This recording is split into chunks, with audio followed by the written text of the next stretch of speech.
What is up, my friends? You are very welcome along to today's not so late night agenda. We'll call it the evening agenda. So, a lot for us to get through. Of course, we'll look back over the game against Sheffield United last night and that beautiful victory. Well, it wasn't a beautiful game of football, but the result was beautiful because we kept a clean sheet and we left with the 3 points. And that's all that we can hope for. We'll be giving you an update on Joel Matip. We will, of course, be talking about potential transfers and lots of other bits and pieces. Apologies, I'm a few minutes late, but I think you forgive me when I tell you why. I was recording the preview for the Crystal Palace game, so that preview is going to come out later on this evening. I've gone through giving you guys my starting 11, my score predictions, all the usual stuff. So have a watch of it if you get a chance. Let me know your thoughts on it in the comments. Do you agree? Do you disagree? All the usual stuff. Again, apologies I am late. That is on me today. I wish I could blame somebody else, but nope, it's all on me. So let's have a look. Who have we got in?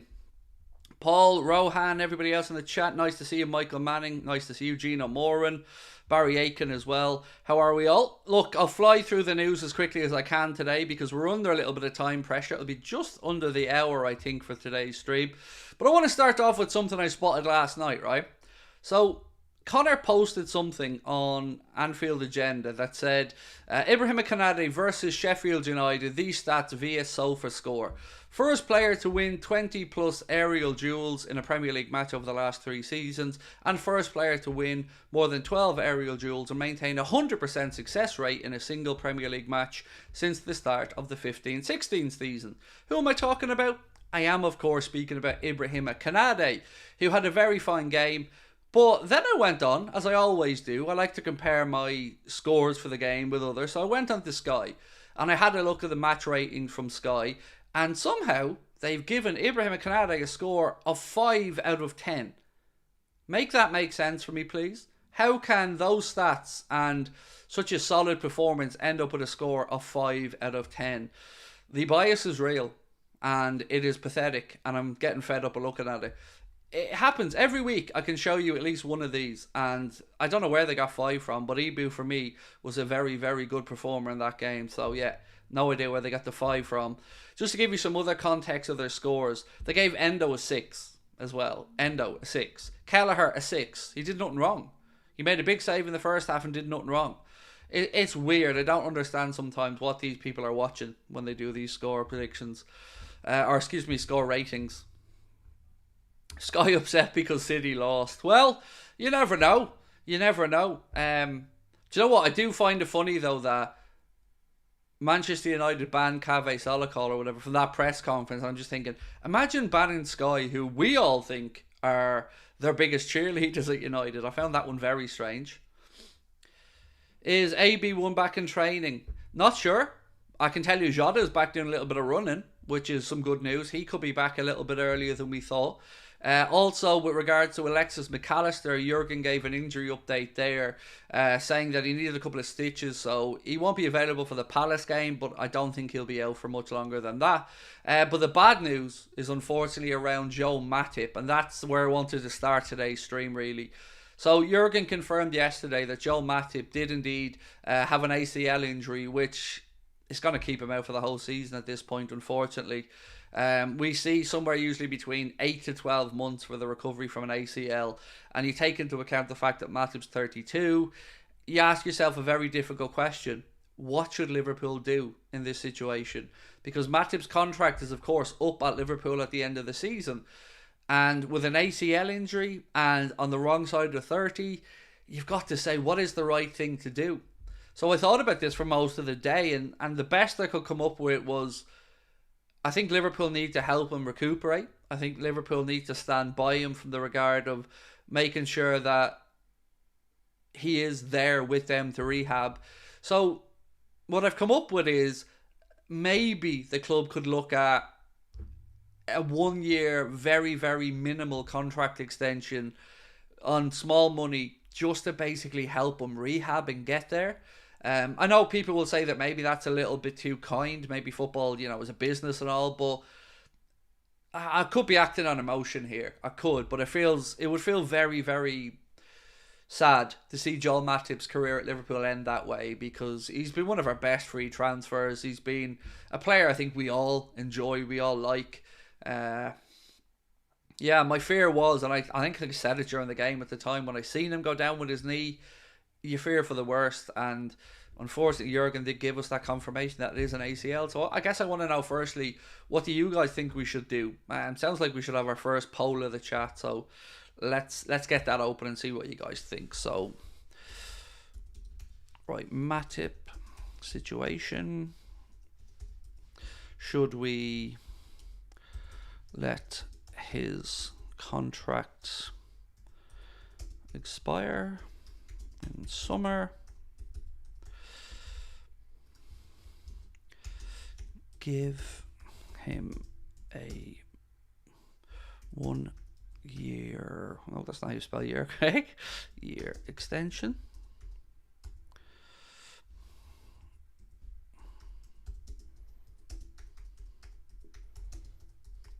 Right, so what I've said is, do Liverpool let his contract run out in the summer and thank him for service and say goodbye, or give him a 1 year deal on minimal terms? So these are the things that I want to ask you guys. One sec, how do I get rid of this?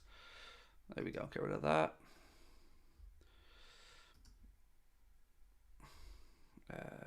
Okay, why isn't it not saying start poll? Okay.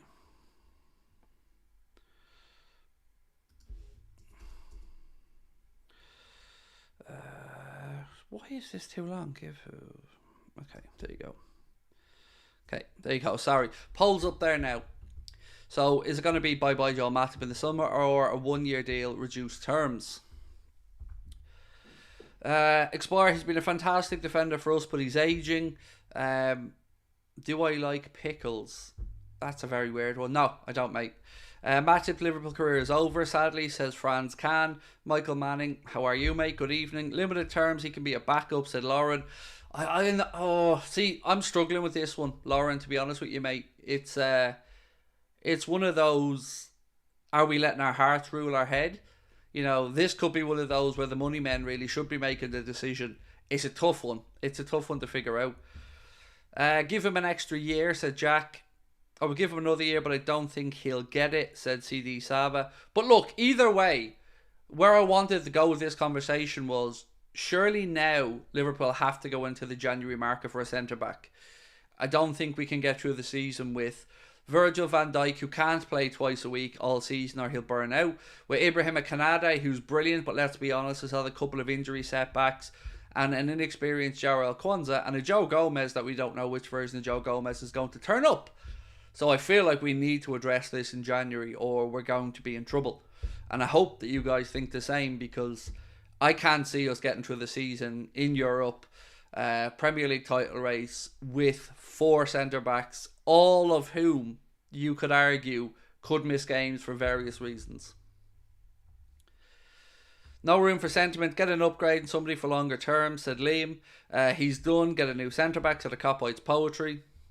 We're probably letting Matip move on regardless of the injury. Well, I'd heard mixed results on that, actually. I'd heard at the start of the season there was a lot of conversation from, I don't want to name journalists in case I get them wrong and give them a link that they didn't put out. But there was a few English-based journalists who were hinting that Liverpool were looking at an extension for Joel Matip, but that was, of course, before the ACL.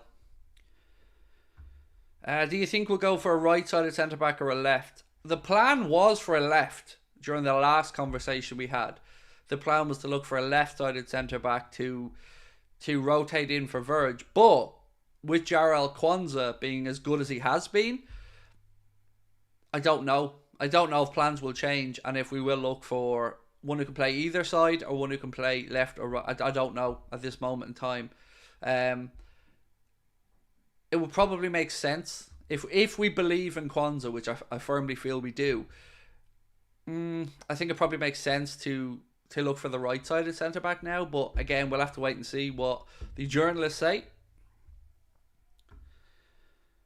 We're going to win the league, said Daniel McCrossan. I mean, I'm here for it, Daniel. I'm here for that, my friend. I'm buzzing for the league this year, mate. We have a chance to lay down a marker this weekend. Obviously, we play Palace in the early kickoff on Saturday. If we win, then all eyes are going to be on Villa Park for that game against Arsenal. 5:30, same day. It's going to be a massive day. Think we might sell Gomez in the summer? I don't think we will. I think Jurgen likes him. I think that new contract he signed last year was an indication that he's going to be around. The problem I have with Joe Gomez is I'm fine for him coming in and filling in occasionally, whether it's at right back, whether it's at centre back. Wasn't great at left back, if I'm being honest, for the couple of times he's been there, but I just don't see him. I don't see him being able to come in and really deliver what we need at centre back. There's always a worry for me with Joe. He ball watches too much for my liking. He's a little bit lackadaisical in possession at times. You've seen last night he was caught in possession again. Almost cost us a goal, only for Queevy made the save. So I wouldn't feel comfortable. I feel alright with Joe at right back though, I have to admit I do. Who do you think will win, Villa or Arsenal? Oh, I feel like it smells like a 2-2 draw to me. Villa have really turned Villa Park into a fortress. And I watched the highlights of the game against Man City back last night. That didn't flatter Villa at all. They thoroughly deserved that victory. City have more points to drop, said Andrew. They do, but they've got a handy run of fixtures now, Manchester City. If you look at their next 5 games, you would expect them to go on a bit of a run, in all honesty. But over the last few, they've drawn 2 and lost 1. And Haaland didn't score again yesterday. So I think it's right that we all start asking questions about City. Now, I've been asking these questions from the start of the season because I said all along I didn't think City were going to be anywhere near as strong as they were last year. I think we 100% buy a centre-back now. Remember, we wanted one in the summer anyway, said Expulse. Yeah, it feels like surely this is what tips our hand. This is what makes us go into the market, surely. Like, whatever way we were thinking, humming and hawing about going in and doing some business in January, we surely have to do it now. We can't roll the dice again. We've got to go out there and bring in somebody. City have Diaz, Stones, Gvardiol, Ake and Akanji, who are all class centre-backs. Yeah, except 2 of them were playing in central midfield last night in Stones and Akanji. And Gvardiol hasn't been very good so far at Manchester City, in all honesty. Any news on Phillips or Van den Berg? In what sense? Actually, I've heard nothing on Nat Phillips, like zilcho. Van den Berg's out on loan, so, could we recall him? I guess we could, but I don't know. Truthfully, I don't know what the future holds for Sepp Van den Berg. I don't know what the plan is. Craig, let's talk sense, not with feelings. Matip, in last season, he was not that great. This season was a little bit good, but now after an ACL, I think he won't be that good again. We should get a new centre-back, and that's from Michal. I mean, yeah, I don't think I can argue back against that, mate. Removing sentiment, removing the old tugging on the heartstrings, yes. If I was looking at this as a business from the outside without having an emotional attachment to Joel, yeah, the answer would be to go out and get a new centre-back. Help Joel with his recovery, of course. I do feel the club have a duty of care to him on that, even extending perhaps past the summertime when his contract runs out. But, yeah, I think you're probably right, mate. Van den Berg is in Germany at Mainz, but he's not the guy we need. Yeah, look, I've never been sure what's the end goal for Sepp Van den Berg. He's had a couple of loans in Germany now. We'll wait and see what happens. But I don't see a situation where we bring back Van den Berg and he helps us between now and the end of the season. I think we need somebody. I think we need whoever the target was. Whoever we were looking at, we need to just fast forward and move that, track that along quicker. Whether it's Beraldo, Hincapie, Inacio, Silva, Gay, whoever it is, I think Liverpool should be looking to get that done quickly. And not at the end of the window either, like straight away. Matip deserves an extra year, said Ian. But does he? Does he though, Ian? Why? Do really, I was that way at first. But I felt like I was just letting my heart rule my head. Ultimately, you have a 32-year-old centre-back who's already been injury-prone. who now has a very, very big injury to come back from and is out of contract in the summer. I don't know, man. I don't know if unless it's on really, really reduced terms. If it's on a 10, 15 grand a week type of thing, yeah, maybe, but I don't know. Because, let's say best case scenario, Ian, we give him a new deal for a year. And it takes him 9 months to recover. So you're talking about September, October maybe, when he starts getting back out to doing stuff. Then how long does he take to get up to speed? How long does he take to get up to match fitness? How long does he take to get into form? You're already probably half the way through his year at that point. And that's best case scenario. That's if he does it in 9 months. We've seen with others it can take a year, maybe even a little bit longer at times. So if it took a year, then you're talking about the start of December next season, then the rehab and getting up to speed. I don't know, man. It feels like it would just be pissing money away. But I do agree we have a duty of care to him. And I liked hearing Virgil van Dijk talk about the fact that himself and Joe Gomez are going to help Joel, be there for him and his family, and, lean on their experiences with this injury. Any news on Thiago or Stefan? Nope. Zilcho.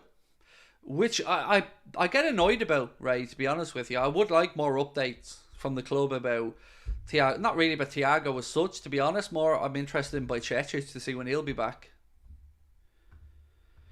We should have signed Van de Ven. Okay, so best case scenario, Dave, we've signed Van de Ven. He's injured. If you look at who was brought in this summer, Jurrien Timber to Arsenal, out injured.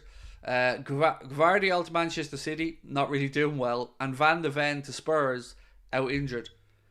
And Van de Ven, from what I understand, has had hamstring issues before as well. So, yeah. It's a weird one.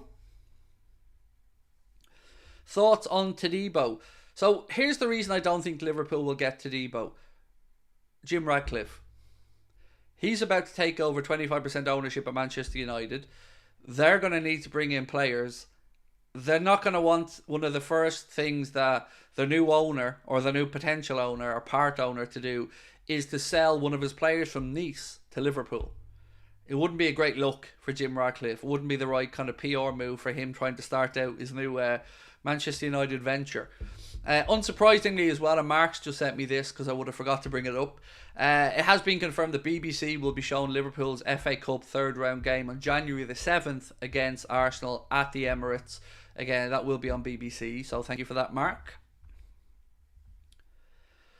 Van de Ven is class. He is. Don't get me wrong, I said a couple of times this season already that he feels like the one that got away. But I guess if we look at it, that Jarrell Kwanzaa is that left back or left centre back option, then I wonder, is it going to be a right centre back now Liverpool look to bring in, or will we still look to the left side? Because if you've got Virgin, you've got Kwanzaa, and then your right side now you've got an option of either Canada or Gomez, I would still probably lean towards the right side of centre back being where I'd want us to bring somebody in. What about Hincapia? So the problem I think we'd have with Piero Hincapia is the timing. Leverkusen are in a really good position in the Bundesliga. They're going to want to try and push Bayern Munich all the way for that. They're also in the knockout stages of the Europa League. I don't see the Bayer Leverkusen board being able to convince their fans that that's a deal worth selling for them. It just isn't. They've got to make sure they get Champions League football first and foremost, which it looks like they're going to do under Alonso. I just don't see it being the right time. If it was in the summer, perhaps, but I think it would take a ludicrous offer to even make Bayer Leverkusen consider it. Off topic, but Chiesa is a nice right wing. Do you think he can take Salah's place? I have always liked Federico Chiesa. I just don't know. It's hard to talk about the taking Salah's place thing without knowing what's actually happening with Salah. And that's what I'm struggling with at the minute. There's been some talk as well, actually, on FSG, so bear with me while I get my notes open on this one. Okay, there we go.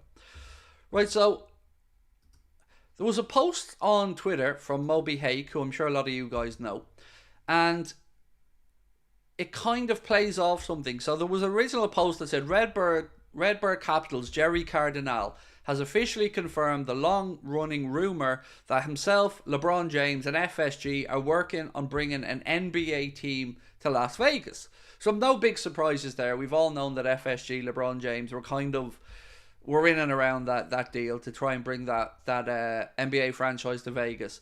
But interestingly, Moby has tweeted on top of that. Also interesting that FSG will need to generate serious cash to bring their long-standing goal of an NBA team to Las Vegas.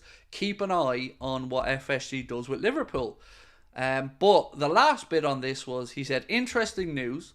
The Athletic reports that Qatar Sports Investment have sold a 12.5% minority stake in PSG to a US investment firm, Arctos Partners. The reason this links to Liverpool is because they're also a key investor for FSG. So there's a link now between FSG and PSG, or the QSI, with this potential dual investor. So I don't know if that means anything in the long term, or if it could mean something. But, you know, I think there's a hint that it could mean something. I just don't know what it will be. So, yeah, I mean, again, it could be nothing, but it could be something. I don't know.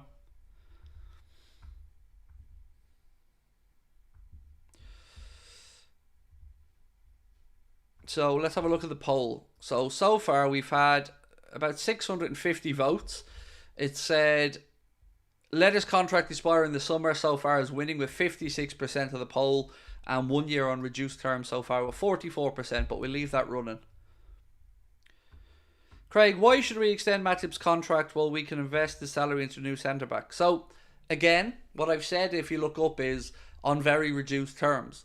There's nobody trying to advocate, I think, for Joel Matip getting the same terms he's on now. You'd almost be looking at it from the perspective of, you're not expecting that from him on the playing side, but you give him the ability to rehab with Liverpool, have access to Liverpool's medical team, and just to have that support network around Joel Matip as he makes this recovery.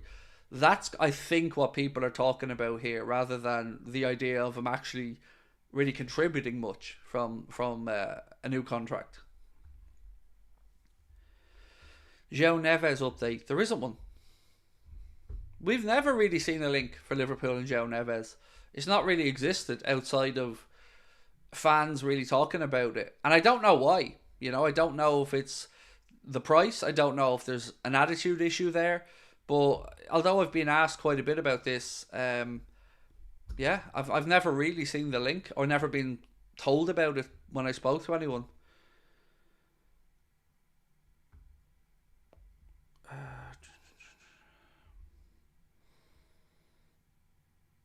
Cool.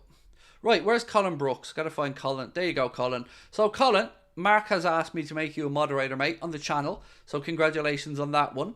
Very well deserved as well, buddy. So, thank you for that. So, you are now a moderator, sir. And there was a couple of other suggestions as well from... So, Jen, if you're in the chat anywhere, I think you've said you don't want to be a moderator, Jen, but it is there if you would like it. Hope you're well, my friend. Thank you, Andy. Appreciate you. I believe we signed a definite centre-back and a DM between now and the summer. I hope it's Inacio or Hincapié. Yeah, it's... I hope the links start to come out soon, at least to positions that we're linked with. It's been very quiet at the minute. You know, the January window's a few weeks away now, and I've not really seen too much in the way of credible links for us. What's up with Andre? Again, all very quiet, and that could be a good thing, that could be a bad thing. Now, when I say it's all very quiet, I don't go looking at Fulham links pages or things like that about Andre, so I'm sure there could be stories around about that.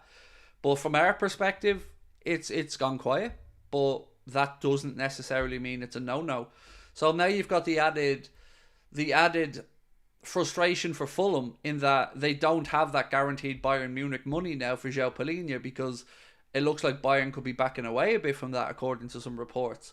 So maybe now they've got to sell to a Premier League rival if they want to try move on João Palhinha. Or Palhinha, sorry. And until they have that guaranteed income, I don't know if they can really spend. So, especially at the level that they'd be looking to do. So, I guess the race for Andre is still on at the moment.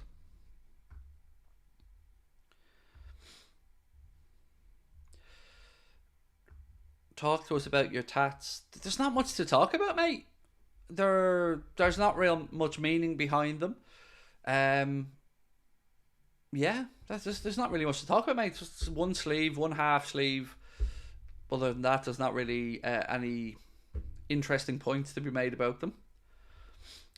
Frimpong. Well, about Frimpong, I think it was Fabrizio Romano, I'm almost certain it was, that said that he has a €40 million release clause, but it only comes into play in the summer.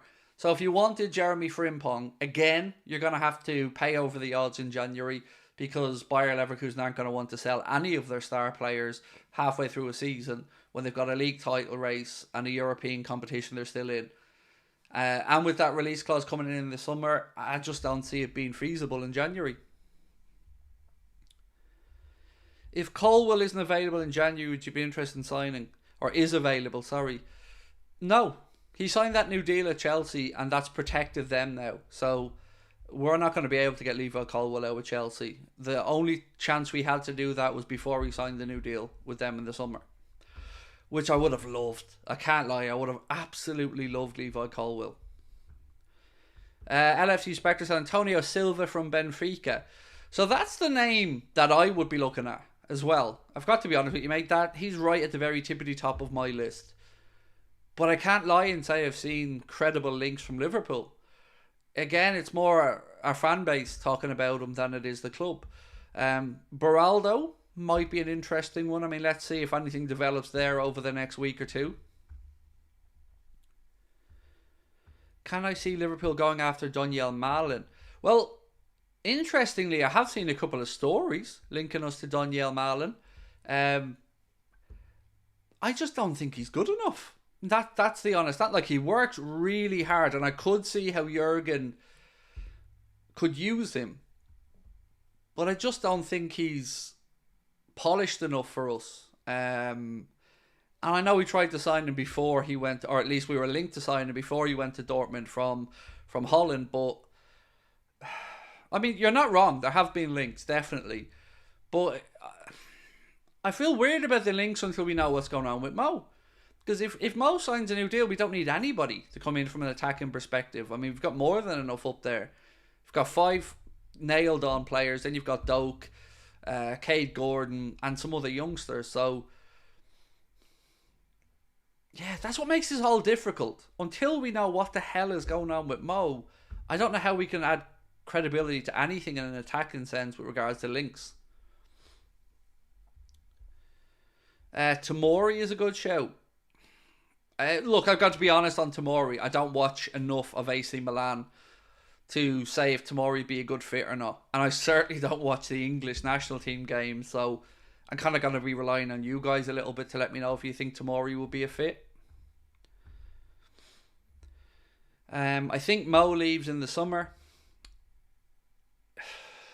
I think he leaves in the summer if we don't have a contract signed between now and then. I mean, you have to. You can't let him run down and leave for nothing. That would just be the height of stupidity. And you also can't gamble that you'll change his mind in that year either if he does try to, just run down his deal. Sorry, that's phrased wrong. I shouldn't have said tried to run down his deal, because that makes it sound like it's sinister. You got to have a guarantee of something by the summer, I think. Whether it's selling him, whether it's a new deal. You just can't let it go longer than that. Bastoni from Inter Milan. Again, you're probably talking a lot of money there. Not seeing the links directly. Schlotterbeck. Maybe. I've seen his name thrown around a little bit.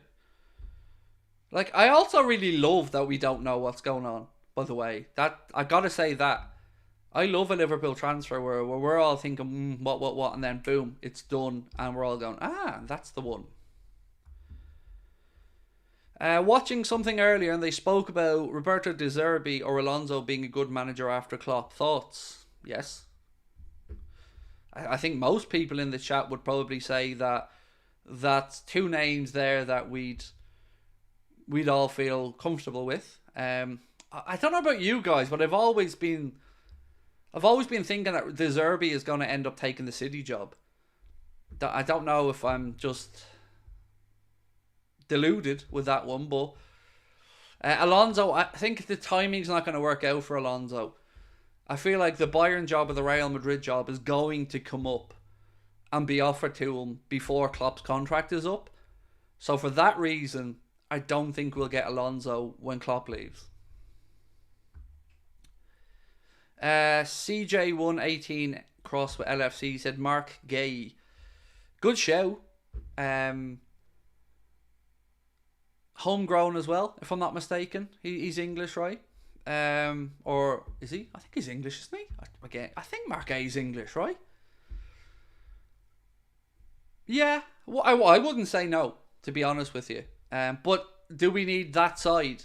He's a left centre back, right? Do we need it, or do we need a right one? Again, it depends what way the gaffer's thinking. 6-month loan for a centre back. I don't see the point in that, though. I hate loans.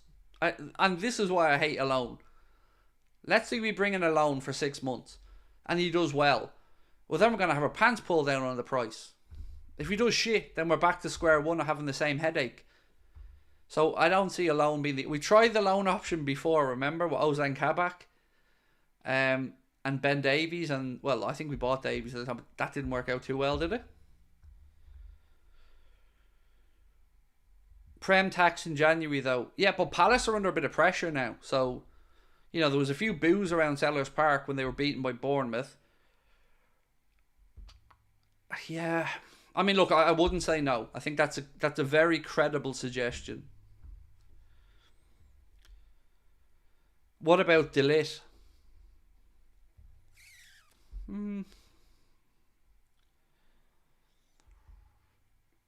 So, a couple of things on De Ligt. One, if we come in for another Bayern Munich player after the way Gravenberch has developed with us so quickly, I feel like we'll have our pants pulled down by Bayern Munich, because they're probably going to go, well, what have they seen here that we maybe haven't? So no, I don't think that's a credible option, personally. Todibo, again, I don't think so, because of the whole Nice thing with Jim Ratcliffe. I know it maybe sounds a bit petty, but I honestly think it's true. Imagine the negative feedback if United's new part owner sold us a promising centre-back from his other club. I just don't think that would endear Jim Ratcliffe to the United fan base.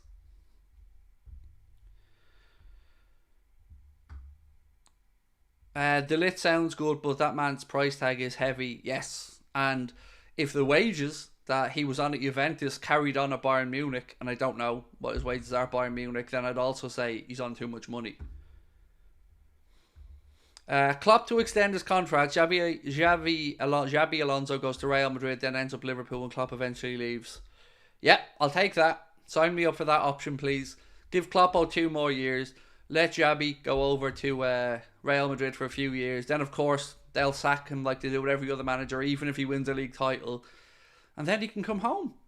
Yep, that works. I think, though, I'd nearly put money that by the start of next season he's going to be the manager of either Bayern Munich or Real Madrid. Luke said, I think Alonso will stay at Leverkusen for a year or 2 more. He's a young manager that hasn't actually been at Leverkusen that long. By that time, Klopp will have left. Look, I'm not hating the links anyway. I'd love Xabi Alonso to come to Liverpool at some stage as manager, because he has everything I would want in a manager. Charisma, the ability to attract other players, plays a good progressive attacking style of football. He just has it. He has that factor, that machismo that you would need to be a Liverpool manager. You know, sometimes you get a manager like a Brendan Rodgers, who might be a good coach, might be great at bringing through young players, but he doesn't have the pulling power. You know, nobody thinks and dreams about wanting to go and play for Brendan Rodgers, but with all due respect to Rodgers. But because of Alonso's pedigree as a player, what he achieved there as well, and his great start to his managerial career, I feel like he would have the pulling power.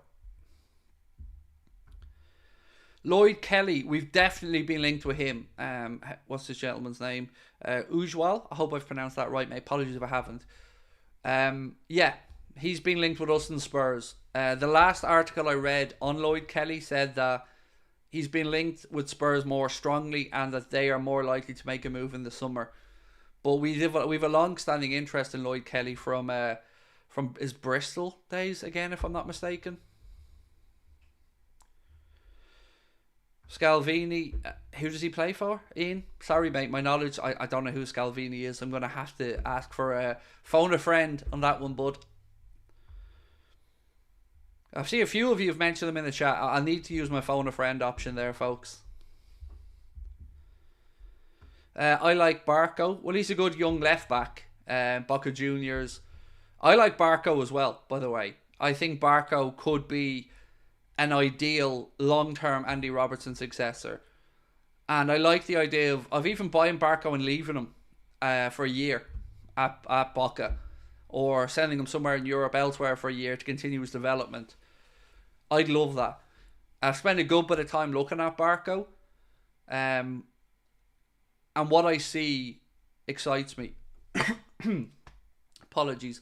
He's still raw, but then of course he would be with his tender age, but I like Barco. He plays for Atalanta. Okay.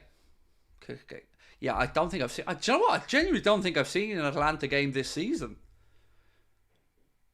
Yeah, I haven't. I haven't... I don't really watch much Serie A because I find it a very boring league to watch. Maguire. Now, calm down. It's not that bad yet. Joachim Anderson, the guy from Palace, he's not good enough for Liverpool. He's just not. Look, we'll get to see him up close at the weekend. I'm very intrigued to see the Darwin-Anderson battle. Obviously, Anderson got the better of him psychologically when Darwin lashed out to get his red card. So I'm intrigued to see how that battle lines up on Saturday, but I don't think he's good enough.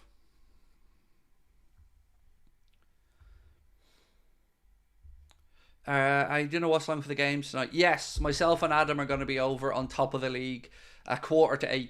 So I'm going to finish up here in about 10-15 minutes, and then we're jumping straight over the top of the league, and we're going to be doing a watch along of the Spurs against West Ham game, which could be a belter. And remember, we've got an average on top of the league of 5 goals a game so far. Andre is an option for CDM and centre back. No, not a centre back. Tobias, I don't think so anyway, mate. Look, I think he is... I'm flabbergasted that we aren't top of the queue for Andre right now. Absolutely flabbergasted. But, let me say this. With regards to the central defensive midfield position, I'm not hating a bit of Endomania at the minute. I thought Endo was very good yesterday. I'm looking forward to seeing him play again on Saturday. So... I'm okay to hold fire for a little bit longer, because let's say in a week's time we get Bajcetic back, just for argument's sake, and Bajcetic plays a few games between now and Christmas and shows that he's still here, he's still got it, then we've got him and Endo and McAllister and maybe Grafenberg that can all play some version of the number 6. So if Watoro continues doing and progressing like he has recently, I think you can make an argument to not bring in a number 6 now. But let's wait and see. Do you think Villa could beat Arsenal? Well, because it's at Villa Park, it's entirely plausible, yeah. Like, that place is a fortress at the minute, and they absolutely tore City a new one. So, because it's under the lights, it's on TV, it's a big game. I tell you what, I can't wait. We're watching it on Saturday. We're doing a watch along the top of the league, and what a game. Like, that could be huge, because we have our game at 12:30 against Palace. If we win, that puts us up on top. And then if Arsenal drop points, or let's say get beaten by Villa, I mean, when do we start talking about Villa as genuine, not just Champions League place contenders, but dare we say it, title contenders?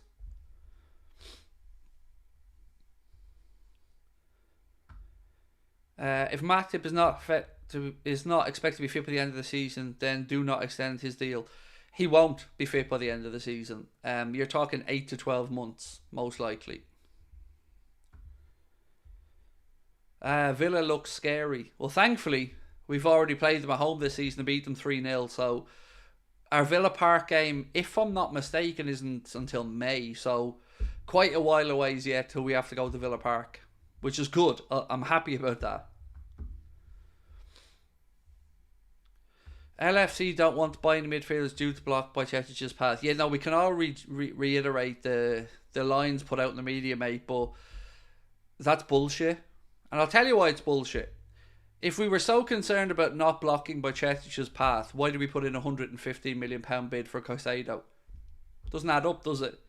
So I think that was just an excuse trotted out to justify not spending more money. That's my take on that. I don't believe that line that was used. Villa weren't that good when we played them. I know. That doesn't matter though, does it? We got the points. It's done and dusted. So, good. And you never know. Maybe at that point of the season, hopefully we're 5 or 6 points clear at the top of the league anyway. Look, I'm being optimistic, I know.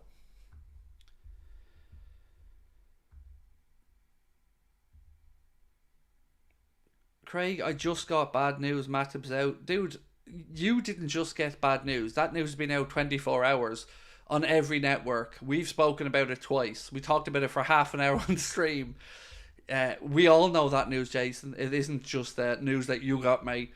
Jurgen mentioned it in his presser. So, yes, he will be out of contract at Liverpool in the summer.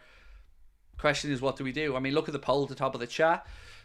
We said, Joel Matip situation, let his contract expire in the summer or give him a 1-year deal on reduced terms. We're just about to hit 1,000 votes and 55% of people have said let his contract expire in the summer, which is, I think it's probably the right decision, albeit it's definitely heartbreaking to see Joel's career at Liverpool end this way.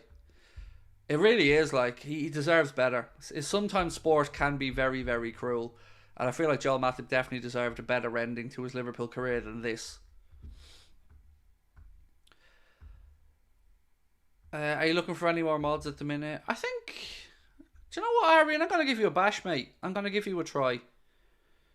So, yes, I will give you a try, buddy. You've been around a while at this point. So, yeah, we'll give you a bash. Remember, though, listen to Mark. Whatever Mark says in the chat about doing things. And to our moderators. I mentioned this to Mark as well. I think we can drop the no cap stuff. I think we can let that one slide now. It's not that big a deal, and there's other stuff that the mods need to do and take care of. So I don't think we need to push the no cap stuff anymore. I think we can let that go. I think Joel Kwanzaa deserves more credit. We've all given him huge credit, my friend. Amika. Kwanzaa's brilliant. And you know, I even said on this stream that I don't think we need a left centre back anymore if Kwanzaa's going to be the understudy to Van Dijk. I think we've given him plenty of credit. We all think very highly of him. Caps this. Oh, you're banned. NFC Spectre, you're gone, mate. I'm only joking. What do you think about Hincapié for Liverpool? Again, brilliant, but I don't see it being viable in January. I love the idea of bringing them in, but I just can't see them being willing sellers in January. Liverpool are a family who need to look after their own. The signals that they will give him encourage... Liverpool are a family who need to look after their own. The signal that we'll give will encourage players to sign for us. I don't think it... So in one sense, Charles, I agree. We have a duty of care to look after Joel. And I think we will. But does that duty of care extend to giving him another contract extension? Or should we just help see through his rehab until he's ready to get back and let him have access to the facilities and the team of doctors and from that side of it, I'd agree with you, but I don't know about giving him a new deal. What do you think we're going to do in the January window? I can see one signing, maybe. Don't know if it'll be a centre back or a full back, but I don't think we'll do much. In all honesty, I think one signing. Why don't you want Inacio? Because this is a bit petty from me, and I'll admit that before I finish this sentence. The reason I don't want Inacio is because I feel like we'd look like fucking idiots if we spent 60 million euro on a player that we could have had for 40 million euro in the summer and allowed him to sign a new deal at Sporting with an increased buyout clause of now 60 million euro. It would just feel like we're dumb, you know? And it would feel like we're all over the place transfer-wise. You know, if we wanted him, we should have gotten him when we could have got him for 40 million euro. Like 20 million quid 6 months later. Oh, lads, it feels silly. I think it would be just a silly waste of 20 million quid. Like, I know we throw these numbers around, but it's 20 million quid. Do you feel that Arsenal are the favourites at the minute and we're the underdogs? No,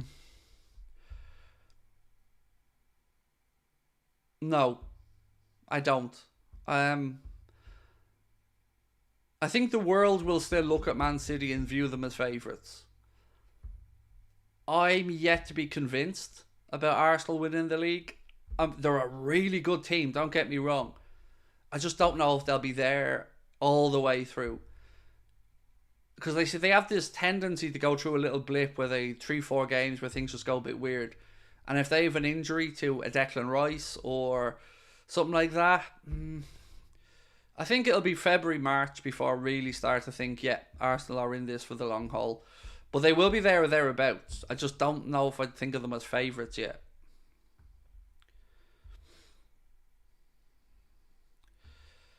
Bajcetic's taken over Thiago's place in the treatment room.